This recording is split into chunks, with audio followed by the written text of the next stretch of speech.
Hello and welcome to Wilson Center Now, a production of the Woodrow Wilson International Center for Scholars. I'm John Molesky.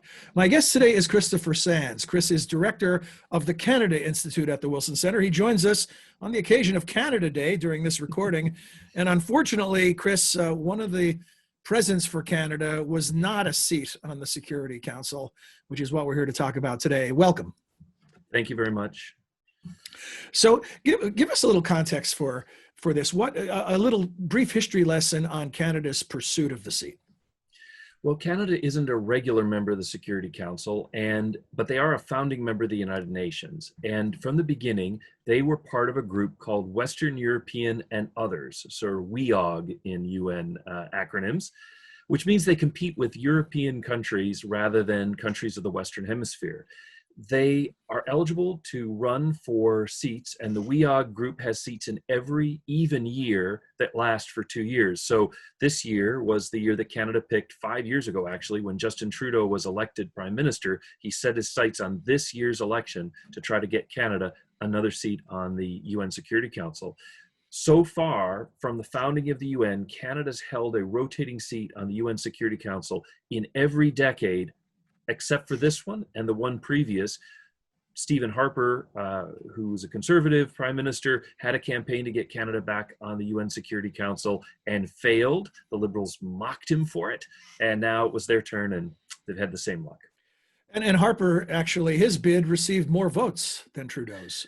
He did better. I mean, in that election, Canada was up against Germany and Portugal, and both countries brought a lot to the equation. There were a lot of people sympathetic to Portugal because it had relatively bad economic times and had a new leadership, was on the comeback trail. And Germany, as a relatively large European country that many Europeans would like to see permanently on the Security Council, had a lot of clout in that election. And so Canada was outmaneuvered. This time, Canada was up against Ireland and Norway, two smaller countries, but with big aid budgets. And Ireland, like Portugal, had a lot of sympathy. Norway, using its funding for peacekeeping and development assistance around the world, really won over a lot of countries this round. I know it's difficult to know because it's a secret ballot, but do you have any guesses or is there any speculation about why Canada came up short? I've heard analysis that says things like guilt by association. The US right now is not very popular in international circles, and Canada, as a close neighbor, is dragged down for that reason alone. Is that a legitimate analysis? Do you know what might the reasons be? I can tell you, if you watched Canadian television in the last week or listened to some of the blog commentators, most Canadians are soul searching. They think this is a kind of international referendum on Canada's place in the world. It isn't. Canada is up against countries that were actually perfectly fine contenders for the job. There's no shame in losing to good countries. But the Canadians are in a funny place. They're a middle power, they're active in international affairs, and they're looking for the validation that comes with multilateral engagement. And so they put a lot of emotion into this campaign, and I don't think they failed. I think it's just they were beat by good countries that are also worthy of the honor. For our non-Canadian viewers, is there an analogous situation in the US that you could compare this to give us some sense of what the impact has been on the Canadian psyche and also how large a blow this is to Justin Trudeau? Well, so for an American, would be like failing if your favorite baseball team failed to make the pennant race, or to use a sort of American Canadian, if you had an NHL team that you loved and they didn't even make the playoffs because so few teams get dropped out. It's that emotional. You feel like this is a contest that you're expected to do well and you don't make it. It's a little embarrassing. Politically, it's difficult for Trudeau because he and his Liberal Party made a lot out of Stephen Harper's failure in the last round. So now there's a comeuppance that comes. And in Canadian politics, often the Liberals get tagged with being a more arrogant party because they're often in power. And so everyone likes to take them down a peg. Whereas the Conservatives are seen as curmudgeons and more pro-US than pro-multilateral. So everyone enjoyed their defeat last time. It's just Canadian politics, I think, at the end of the day. You mentioned that the soul searching that's taking place. Will this lead to actual changes in how Canada engages the world, its actual technical, procedural role within international affairs? Ironically, I think it will only make Canada try harder to get back on the international radar.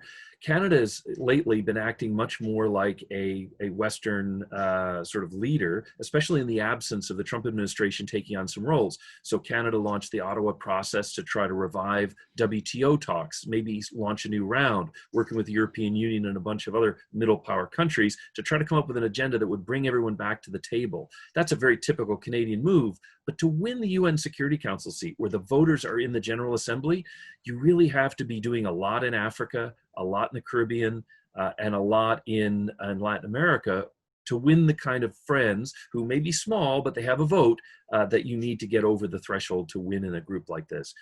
What's interesting is that some have suggested Canada needs to reassess its place in the UN system and join the Western Hemisphere.